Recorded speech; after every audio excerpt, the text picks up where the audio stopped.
오늘은 피해야 할 대상 그리고 싸워야 할 대상이라는 제목으로 우리 신명기 2장 말씀 보도록 하겠습니다. 오늘 본문 1절에 보면은 오늘 본문도 이제 모세의 그 회상이 계속 이어지고 있죠. 그래서 앞에서 보았던 말씀이 계속 반복되고 있습니다. 오늘 본문 1절에 보면 이스라엘 백성들에게 이제 끔찍한 단어로 이제 말씀이 시작하는데요. 그 단어가 바로 뭐냐면 회정이라는 단어입니다. 회정. 자, 원래 이 하나님 계획에 의하면 이스라엘 백성들은 출애굽한 지 이제 한 달 안에 가나안 땅으로 들어갈 수가 있었는데요. 그들이 좀 더 알고 가나안 땅으로 들어가겠다고 정보를 막 수집했는데 이제 그게 문제가 되었던 것이죠. 그래서 가나안 땅을 정탐한 후에 우리들의 힘으로는 도저히 그 땅을 차지하지 못하겠다라는 것을 알고 이제 뒤로 다 넘어져 버린 것입니다. 자, 이 한 번의 불신앙으로 이스라엘 자손들이 무려 40년 동안 대가를 지불해야 했었습니다. 뭐 이런 거죠. 아주 그런 작은 경범죄를 저질러 가지고 40일 동안 감옥에 구류하면서 살게 됐는데, 그런 사람이 그 40일을 참지 못해 가지고 탈출하다가 이제 붙잡혀 가지고 형량이 40년으로 늘어나게 됐다 그러면 이게 얼마나 절망스럽겠어요. 그러니까 이스라엘 자손들의 그 회정했다는 말이 그것과 이제 비슷한 말이라고 생각하면 좋겠습니다. 자, 그러면 이 40년 광야 생활이 그럼 이스라엘 백성들에게는 지옥과 같은 40년이었을까? 자, 우리가 한번 생각을 해보면은요, 절대로 그렇지 않습니다. 그러니까 이 40년이라는 광야 생활은 오늘날 우리한테 빗대어서 얘기를 해보면 우리 그리스도인들이 하나님과 함께 수련회 하는 시간과 비슷하지 않을까라고 생각을 합니다. 우리 이제 교회에서 수련회를 떠나기도 하는데요. 일부러 이렇게 도시를 벗어나 가지고 어떤 깊은 산속이나 이제 외진 곳으로 들어가서 자, 이제 그곳에서 우리가 모여서 찬송 부르고 말씀도 듣고 이제 기도하면 큰 은혜를 우리가 많이 받게 되잖아요. 왜냐하면 그 멀리 떨어진 곳에서도 우리가 이제 하나님과 함께 우리가 하기 때문이죠. 자, 그런데 이제 이것을 우리가 인간적으로만 보면은 이스라엘 백성에서 회정해가지고 이스라엘 백성들이 회정해서 광야로 들어간 것이 정말 인간적으로 보면 감옥 생활을 이렇게 형량이 40년이나 늘어난 것처럼 보일 수 있지만 실제로는 그렇지가 않은 것이죠. 이스라엘 백성들이요, 이 40년 동안 하나님과 함께하면서 40년 동안 은혜를 많이 받았습니다. 또 가나안 땅으로 그리고 들어가려고 이제 했는데, 사실은 40일 동안 은혜 받고 광야에 들어가려고 했는데 하나님 보실 때는 그 은혜가 너무 부족했던 것 같아요. 그래서 40년 동안 하나님께서 수련회를 개최하셔가지고 무료로 이제 먹여주시고 필요한 것들을 채워주시면서 수련회를 시켜주신 것이죠. 자, 이 40년 동안에 하나님의 은혜가 그들에게 그치지가 않았습니다. 자, 그래서 이스라엘 백성들이 이 광야로 회정했다는 것은 반드시 나쁜 것만은 아니다라고 그렇게 얘기할 수 있어요. 하나님께서 그들을 너무 사랑하셔서 세상 속으로 바로 보내시지 않으시고 하나님께서 은혜로 붙들어 놓으신 기간이 광야 40년이었습니다. 자, 그래서 이스라엘 백성들이 광야에 있었던 40년은 또 어떻게 우리가 얘기할 수 있냐면, 마치 이 노아의 가족과 많은 짐승들이 노아의 방주 안에 있었던 그런 기간과 비유할 수도 있습니다. 노아의 그 배 안에는 많은 맹수들이 있었지만, 그리고 들짐승들이 함께 있었지만은 그 배 노아의 방주 안에서는 어느 맹수도 다른 짐승들을 잡아먹거나 물어뜯지 않았거든요. 그야말로 우리 이사야서에 나오는 것처럼 사자와 어린 양이 함께 뛰놀고 어린아이가 독사굴에 손 넣어도 물리지 않는 상태가 노아의 방주에서 거의 1년 동안 유지가 된 것이죠. 자, 노아의 배 밖에는 그때 세상이 어땠냐면은 아주 난리가 났었습니다. 물난리가 났죠. 많은 사람들이 이제 홍수가 계속해서 물이 차오르니까 높은 곳으로 도망치다가 결국은 다 물에 빠져서 죽었던 것이죠. 자, 그렇지만 그 노아의 방주 안에는요, 하나님의 은혜가 있었고 하나님의 축복이 있었고 진정한 평화가 있던 그런 곳이었습니다. 마찬가지로 우리 하나님의 백성들은요, 이제 그곳이 어디든지 우리가 어디에 있든지 어디에 가더라도 하나님의 은혜를 우리가 충만하게 받습니다. 우리가 병원에 입원해 있어도 하나님의 은혜 가운데 있는 것이고, 우리가 때로는 세상 일이 잘 안 돼서 뭐 사업을 망해서 작은 집으로 이사가서 새 들어 살아도 거기에 주님께서 우리에게 은혜 주시고 찾아오시고 함께 계시는 거예요. 자, 우리가 이스라엘의 이 광야 40년을 깨닫게 되는 것은 세상 속으로 얼마나 더 빨리 들어가느냐, 그것보다 사실은 얼마나 더 충분히 하나님을 알게 되고 영적으로 무장되느냐, 이게 얼마나 더 중요한 건가를 우리에게 보여주는 것이 또 광야 40년 기간이라고 할 수 있습니다. 자, 이스라엘 백성들은 40년 동안 은혜를 많이 받았고, 그리고 이제 그 다음 세대가 세상 속으로 들어갔지만, 사실은 어떻게 보면은 그것도 짧았다라는 생각이 들게 하는 사건을 우리가 이미 보았잖아요. 이스라엘 자손들이 그 모압 광야를 지나가다가 모압 여인들이 이제 막 몸을 많이 드러내면서 막 춤추고 유혹했기 때문에 우상 숭배하는 것을 보고 그들에게 달려가서 간음하고 이 우상잼을 먹다가 많은 사람들이 연병에 걸려 죽는 사건이 있었습니다. 자, 세상 사람들은 어떻게 하면은요, 다른 사람들보다 더 경쟁적으로 한 발 빨리 세상에 뛰어들어가서 내가 뭔가를 더 하나라도 건질까 하고 이렇게 생각하지만, 하나님께서 우리에게 세상에 들어가는 것을 그렇게 급하게 생각하지 말라라고 우리에게 보여주는 것이 또 광야 40년 기간이에요. 우리가 그것보다 먼저 하나님 앞에서 더 은혜를 많이 받고 더 많이 준비가 되고 충분히 우리의 그 삶의 밑그림을 하나님 앞에서 잘 그려서 세상으로 들어가도 늦지 않다라는 것이죠. 자, 그렇게 하는 게 결코 늦은 것이 아니고, 그렇게 해도 얼마든지 세상에 나가서 잘 성공할 수 있다라고 우리에게 또 말씀을 주시는 것입니다. 자, 이스라엘 백성들이 가나안 땅으로 진격하면서 이제 첫 번째 만난 걸림돌이 무엇이는지 오늘 본문에 나오고 있죠. 에돔 족속이었습니다. 만약에 에돔 족속이 좀 양보를 해줘가지고 이스라엘 백성들을 통과시켜 주면은요, 몇 주 또는 몇 달 만에 그런 가나안으로 갈 수가 있었어요. 굉장히 시간을 절약할 수가 있었는데, 에돔 족속이 그 길을 막아버리는 바람에 하나님께서 그들과 싸우지 말라고 하셨고, 그래서 이스라엘 백성들은 먼 길을 돌아서 동쪽으로 가서 요단강까지 가야만 했던 것이죠. 자, 그렇지만 오늘 본문에도 분명히 말씀하시지만 하나님은 에돔 족속과 싸우지 말라라고 말씀을 하십니다. 자, 우리가 이스라엘 백성들이 에돔 족속과 너무나도 싸우고 싶었을 것이다라고 우리는 생각할 수 있어요. 왜냐하면 지금 40년 동안 그들은 이 가나안 정복을 이제 기다리면서 얼마나 훈련을 많이 받았겠어요? 지금 막 이 사기도 충천에 있고 모든 준비가 다 돼 있는 이스라엘 백성들입니다. 자, 그리고 이스라엘 백성들에게 이 적대적인 이 에돔 족속이 적대적인 모습을 보이면서 자꾸 이 싸우고 싶어하는 지금 이스라엘 백성들의 화를 돋구고 있는 거예요.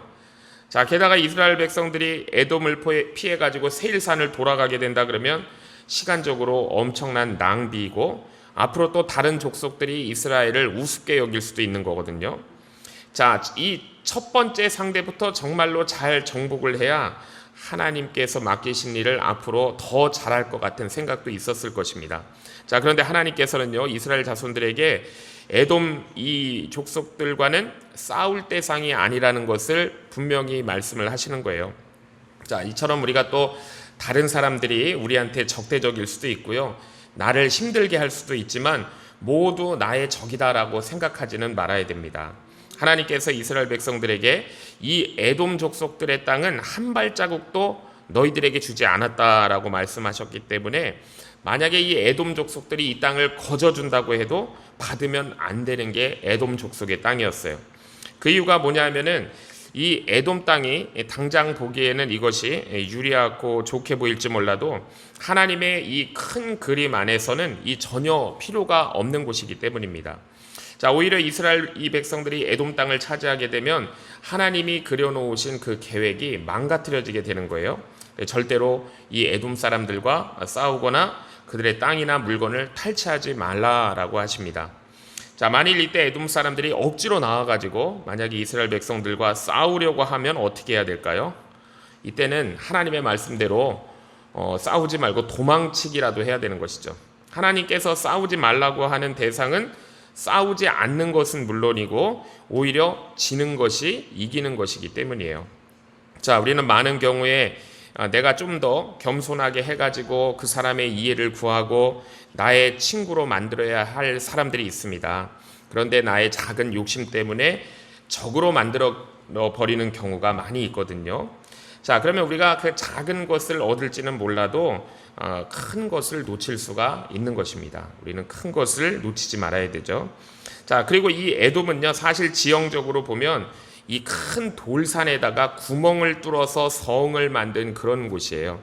우리 옛날에 인디아나 존스라는 영화가 있는데 거기에 큰 돌산에 구멍을 뚫어서 만든 성이 있는데 그게 바로 이 에돔 족속들의 성입니다. 그러니까 이스라엘 백성들이 에돔을 공격해도요, 자, 그것을 차지하기도 쉽지는 않았을 거예요. 또 차지한다고 해도 그 돌산에서 얻을 것이 별로 없을 것입니다. 자, 더욱이 이 에돔을 차지하느냐고 그들이 힘을 다 빼버리면 가나안 땅으로는 들어가지도 못하게 되는 거예요. 다음 세대로 또 가나안 정복은 넘어가게 되는 것이죠. 그러니까 하나님께서는요, 에돔 사람들이 아무리 싸움을 걸고 이스라엘 백성들에게 불친절하게 해도 싸우지 말고 오히려 통과 허락하지 않으면은 먼 길을 돌아가라고 하시는 것입니다. 자, 이것이 이제 가나안 정복에 대한 하나님의 큰 계획이고 하나님이 그려놓으신 밑그림이다라고 볼 수 있어요. 자, 그리고 6절에서 7절을 보면 하나님께서는 이스라엘 백성들에게 적은 손해에 집착하지 말라라고 또 주의를 주시죠. 이스라엘 백성들이 애굽을 빠져나올 때 애굽 사람들로부터 많은 은금과 의복을 받아가지고 나왔습니다. 자, 그런데 이들이 이제 광야로 들어갔잖아요. 그러니까 이 광야에서 이스라엘 백성들이 돈 쓸 일이 전혀 없었습니다. 광야 생활을 하는 동안 사치할 일이 없잖아요. 매일 보는 사람 똑같은 사람들이고 뭐 꾸밀 이유도 없는 것이고 화려한 옷을 입을 필요도 없는 것이고 먹는 것도 하나님께서 만나를 다 주셨습니다. 그러니까 이스라엘 백성들이 사실 돈 쓸 일이 전혀 없었어요. 자, 그런데 이 에돔 땅에서는 하나님이 돈을 쓰라고 하시는 거예요. 돈 주고 양식도 사라 그러고 돈 주고 그렇게 물도 사가지고 마시라라고 하십니다.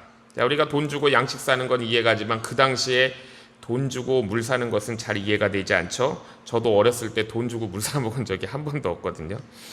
자, 그렇지만은 하나님께서는 이 에돔 족속들과 무슨 말이냐면 돈 문제를 가지고 다투지 말고 후하게 다 값을 쳐주라라는 뜻입니다. 자, 왜냐하면요, 이미 이스라엘 백성들이 40년 동안 하나님으로부터 공짜로 먹고 살았어요. 양식과 물을 제공받았기 때문에 지금 이 정도 돈을 쓴다고 해서 결코 손해보는 일이 아니기 때문이죠. 이스라엘 백성들이 작은 일에 손해를 보게 되면 하나님께서는 그들이 생각지도 못하는 엄청나게 큰 것을 하나님이 주실 것이기 때문이라는 거예요. 적과 꿀이 흐르는 가나안 땅을 그들에게 주실 것이니까 작은 것 갖고 문제 일으키지 말라는 것입니다. 자, 때로는 우리 예수님 믿는 사람들이 너무 정확하게 하려고 할 때도 있어요. 손해를 보지 않으려고 우리가 인색한 마음을 가지고 작은 것 때문에 다투거나 우리가 양보하지 않을 때도 우리도 있죠. 자, 그래서 어떤 경우에는 우리가 사람들의 마음을 잃게 되고 또 신뢰를 잃을 때도 있습니다. 자, 그러나 우리 크리스천들은 사실은 적은 일에는 우리가 손해를 보는 것이 더 좋아요. 왜냐하면 우리는 하나님 앞에서 이미 엄청난 복을 이미 받은 사람들이고 또 앞으로 상상할 수 없는 복을 더 받을 사람들이기 때문입니다. 자, 그리고 하나님께서는 우리 믿는 사람들이 하나님을 믿지 않는 사람들의 또 행복도 인정하고 공도 인정하기를 원하신다라는 것이 오늘 본문이에요. 자, 하나님께서는요, 이스라엘 백성들에게 에서의 자손 외에도 이 모압이나 암몬이나 오늘 본문에 보면 블레셋 자손들과도 싸우지 말라라고 하세요. 자, 그 이유가 뭐냐면 이스라엘 백성들이 오기 전에 이 족속들이 가나안 족속들을 이미 몰아내고 지금 이 가나안 본토는 아니지만 그 주변 땅을 차지하는 그런 공을 하나님이 인정해 주시는 거예요. 우리 10절에서 12절을 보면은 가나안 족속을 몰아내고 가나안 땅을 차지하라는 명령을 하나님께서 이스라엘 백성에게만 주신 것이 아니다라는 걸 알 수 있습니다. 하나님께서 이 명령을 이 에서의 후손인 에돔 자손들에게도 주셨고 모압 자손들에게도 주셨고 심지어는 이 블레셋 사람들한테도 주셨다는 것을 알 수 있어요. 우리 갑돌에서 23절을 보면 갑돌에서 나온 갑돌 사람이라고 우리 한글 성경에 번역되어 있는데 그들이 가사까지 각촌에 거하는 아윗 사람을 멸하고 그들을 대신하여 거기 거하였다라고 말씀하는데 이 갑돌 사람은 지금 오늘날의 그리스 크레타 섬입니다. 이 지중해에 있는 이 크레타 섬 우리 사도행전에 나오는 디모데가 사역한 곳이죠. 자, 여기 출신 블레셋 사람들을 말하는 거예요. 자, 그러니까 이 사람들이 자신들도 잘 몰랐겠지만 이 가나안 족속을 심판하시려는 하나님의 명령에 어떻게 보면은 이렇게 연합군으로 동원이 돼가지고 각자의 임무를 완수한 거예요. 하나님은 이스라엘 백성들에게 그 공을 인정하라라는 말씀입니다.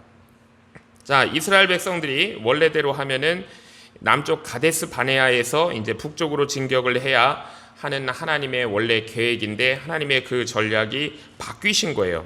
그래서 남쪽에서 세일산을 삥 돌아가지고 요단 동쪽으로 가서 거기서 이제 가나안 땅을 요단을 건너서 점령하게 하십니다. 자, 하나님이 그렇게 하신 이유가 오늘 본문에 나오죠. 주위에 있던 에돔, 모압, 블레셋을 피하고 전쟁이 불필요하게 그들과 확대되는 것을 하나님이 막으려고 하신다라는 것을 볼 수가 있습니다. 전략이 없는 사람들은요, 어떤 일을 닥치는 대로 막 합니다. 자, 그러나 모든 일을 그렇게 막 손에 잡히는 대로 다 해버리면 힘은 힘대로 빠지게 되고 나중에 결과도 보잘것 없게 되는 거예요. 우리 인간은 능력이 한계가 있기 때문에 우리가 모든 일을 다 잘할 수가 없습니다. 모든 일을 다 잘하려고 하면 가장 중요한 것을 잘 해내지 못할 수도 있는 거예요.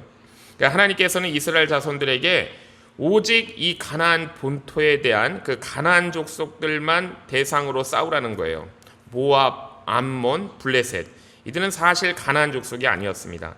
그리고 이 가나안 족속에 대해서는 인정사정을 보지 말고 철저하게 심판하라라고 말씀하시는 것이 하나님의 명령이에요.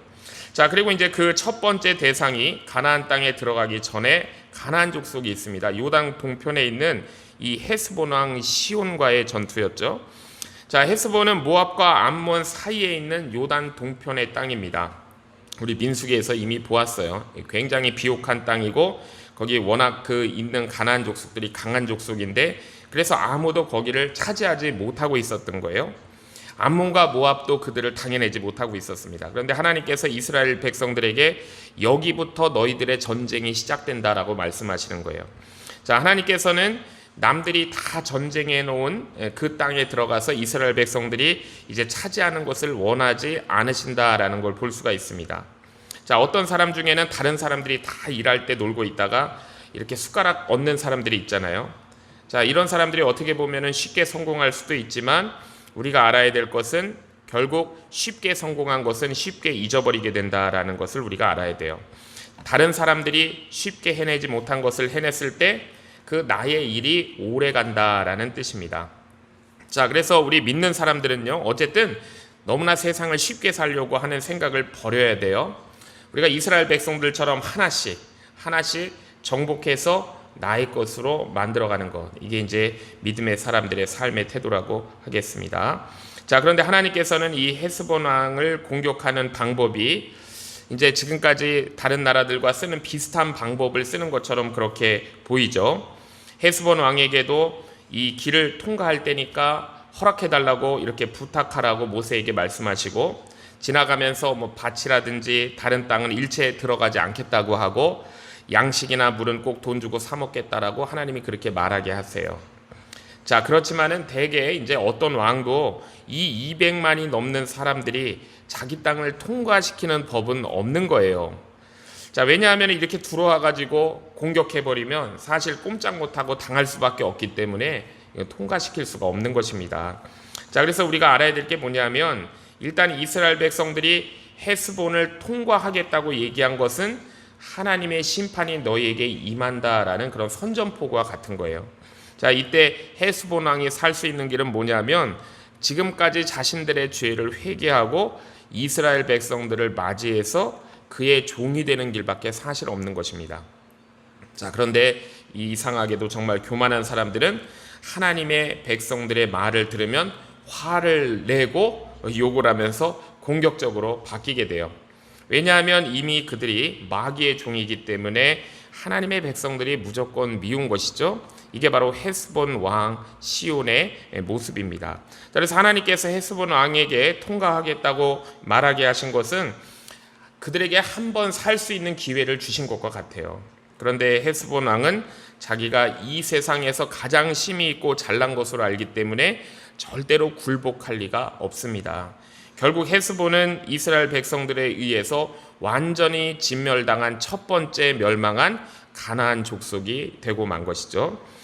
자, 우리는 기억해야 됩니다. 이 하나님의 백성들은 우리가 모든 것을 잘하려고 해서는 안 된다는 것도 기억을 해야 되고, 우리가 먼저 하나님의 큰 그림이 무엇인지를 우리가 알아야 된다는 거예요. 하나님께서 나에게 하라고 하신 일을 우리가 먼저 찾아서 해야 되는 것이고, 우리가 또 그 일을 한 후에는 누가 뭐라고 하든지 나의 길을 가야 된다라는 것이 오늘 우리가 본문을 통해서 또 깨닫는 교훈입니다. 하나님께서 하라고 하신 것은 또 아무리 우리가 힘들고 어렵게 보인다 해도 철저하게 해야 된다는 거예요. 모세와 이스라엘 백성들은 헤스본 땅에 있는 성 중에서 차지하지 못한 것이 없다라고 이렇게 말씀하고 있습니다. 자, 하나님께서는요, 우리 인생에 가장 아름다운 밑그림을 가지고 계세요. 큰 그림을 가지고 계십니다. 자, 그런데 우리가 작은 욕심에 빠져가지고 그 하나님의 큰 그림을 우리가 망쳐서는 안 되겠죠. 성경에 보면은 이 하나님의 밑그림들을 망쳐버린 사람들이 너무나 많이 있습니다. 작은 욕심에 집착해서 눈이 가려져가지고 하나님께서 주시는 큰 축복을 보지 못한 사람들이 성경에는 많이 있어요. 자, 결국 우리가 이 세상에서 가장 복된 삶을 사는 비결은 뭐냐면 우리의 그런 작은 욕심들을 죽이고 하나님을 신뢰하는 것입니다. 하나님께서 우리의 믿음을 한번 인정해 주시면 우리에게 모든 것을 다 주신다는 것이 또 오늘 본문이 우리에게 주시는 교훈이에요. 자, 하나님께서 우리에게 넓은 마음을 주셔가지고 우리가 아주 작은 사소한 것에 집착하지 않고 하나님의 우리를 향한 큰 그림을 보면서 나아가는 저와 주의 성도님들 다 되시기를 주의 이름으로 축복합니다. 기도하겠습니다. 하나님 아버지, 오늘도 주신 말씀 통하여 우리의 인생을 향한 하나님의 큰 그림을 보게 하시니 감사합니다. 우리는 때로 종종 광야를 실패의 시간이라 생각하지만 하나님께서는 그 시간을 은혜의 시간으로 우리를 준비시키시는 시간으로 사용하심을 깨닫습니다. 우리 삶에도 광야와 같은 시간이 있다면 원망치 않고 그 시간 속에서 하나님을 더욱 깊이 알아가고 믿음을 훈련하는 귀한 시간 되게 하여 주시옵소서. 주님, 우리에게 싸워야 할 것과 싸우지 말아야 할 것을 분별할 수 있는 지혜를 허락하여 주옵소서. 내 감정과 자존심 때문에 불필요한 싸움을 하지 않게 하시고 작은 이익과 사소한 욕심 때문에 하나님의 크신 계획을 잃어버리지 않게 하옵소서. 우리의 마음을 넓혀 주셔서 작은 손해에 집착하지 않고 사람들과의 관계 속에서도 베풀고 신뢰를 쌓아가는 사람 되게 하여 주시옵소서. 이미 우리에게 넘치는 은혜를 베풀어 주신 하나님을 더욱 신뢰하며 앞으로도 더 큰 복을 예비하신 하나님을 바라보게 하옵소서. 또한 우리 연합교회가 하나님의 큰 그림을 보며 함께 바라보는 교회 되길 소원합니다. 서로 사랑하고 하나 되어 하나님 나라를 이루어가는 믿음의 귀한 공동체 되게 하여 주시옵소서. 우리를 끝까지 인도하시고 사랑하시는 예수님의 이름으로 기도하옵나이다. 아멘.